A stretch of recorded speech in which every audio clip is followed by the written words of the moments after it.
반갑습니다. 더 맑은 보상TV 김주연입니다. 국립암센터 출신 손해사정사로서 오늘도 여러분의 소중한 보험금 권리를 지키기 위해 이 자리에 섰습니다. 오늘 함께 나눌 주제는 이름조차 생소하지만 막상 닥치면 환자와 가족분들을 깊은 절망에 빠뜨리는 희귀질환, 바로 에드하임 체스터병입니다. 아마 이 영상을 보고 계신 분들이라면 힘겨운 투병 생활 와중에 보험사로부터 이 병은 암이 아니다라는 청천벽력 같은 거절 통보를 받고 답답한 마음에 정보를 찾고 계실지도 모르겠습니다. 희귀 난치성 질환이라는 고통만으로도 버거운데 믿었던 보험금마저 지급되지 않는다면 그 억울함은 이루 말할 수 없을 것입니다. 하지만 미리 포기하지 마십시오. 보험사의 주장과 달리 의학적, 법률적 근거를 제대로 갖춘다면 일반암은 물론 고해감 진단비까지 수령할 수 있는 길이 분명히 존재합니다. 오늘 제가 그 핵심적인 보상 가이드를 명확하게 짚어드리겠습니다.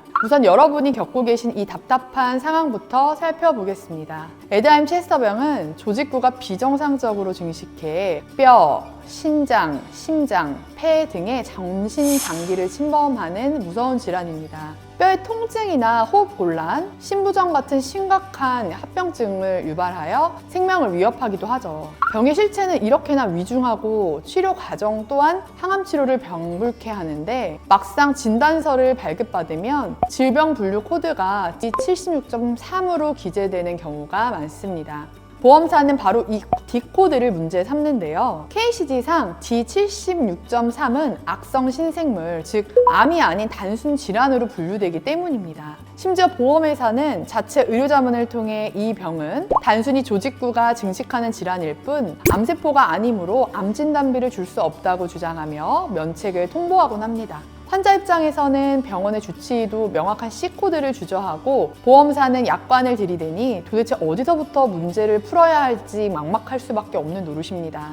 하지만 국립암센터 출신인 제가 병리학적 관점에서 단호하게 말씀드립니다. 에드하임 체스터병은 명백한 암, 즉 악성 식물로 인정받아야 마땅합니다. 보험사가 내세우는 논리는 국내 질병 코드 체계 한계를 악용한 것에 불과합니다. 현재 WHO와 국제 질병 분류 기준을 살펴보면 에드하임 체스터병은 이미 2016년도부터 조직구성 악성 종양으로 재분류되었습니다. 특히 최근 의학 연구에서는 이 질환에서 비라프 V602 유전자 돌연변이가 높은 비율로 발견된다는 점을 들어 단순한 염증성 질환이 아닌 클론성 증식을 하는 종양성 질환임을 명확히 하고 있습니다.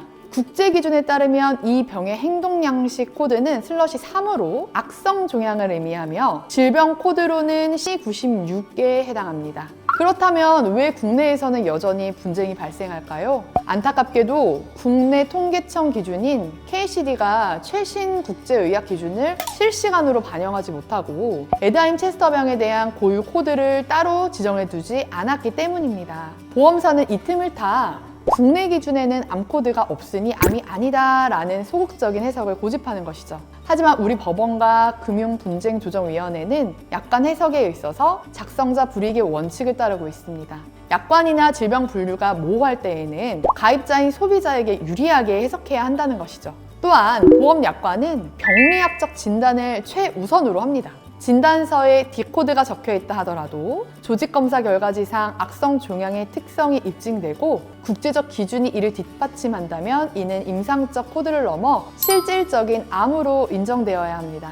따라서 지금 여러분이 해야 할 일은 보험사의 거절 통보를 그대로 수용하는 것이 아닙니다. 오히려 지금부터가 진짜 싸움의 시작입니다. 주치의가 발급한 진단서만으로는 부족한데요. 반드시 조직병리 검사 결과지를 확보해서 내 병변이 종양성 증식을 보이고 있다는 점, 그리고 가능하다면 비라프 유전자 변이 검사 결과 등을 통해서 악성 신생물의 성격을 띠고 있다는 점을 의학적으로 입증해야 합니다. 또한 C96 코드는 일반암을 넘어서 고해감 진단비 지급 대상에도 포함될 수 있는 중요한 코드입니다. 보험사가 단순히 국내 코드가 없다는 이유로 지급을 거절한다면 이는 국제적 의료 표준과 약관의 기본 원칙을 무시한 처사임을 강력하게 주장해야 합니다. 물론 개인이 거대 보험사를 상대로 방대한 의학 논문과 국제분류 체계를 근거로 싸우는 것은 결코 쉬운 일이 아닌데요. 자칫 섣불리 대응했다가는 보험사가 유리하게 짜놓은 의료자문의 덫에 걸려 영영 보상 기회를 잃을 수도 있습니다. 에다임 체스트병과 같은 희귀 질환 보상 분쟁일수록 첫 단추를 잘 꼽으셔야 합니다. 더말끔 보상TV는 여러분이 겪고 있는 억울함이 없도록 국립암센터 출신의 전문성과 정확한 분석을 바탕으로 여러분의 권리를 끝까지 함께 지키겠습니다.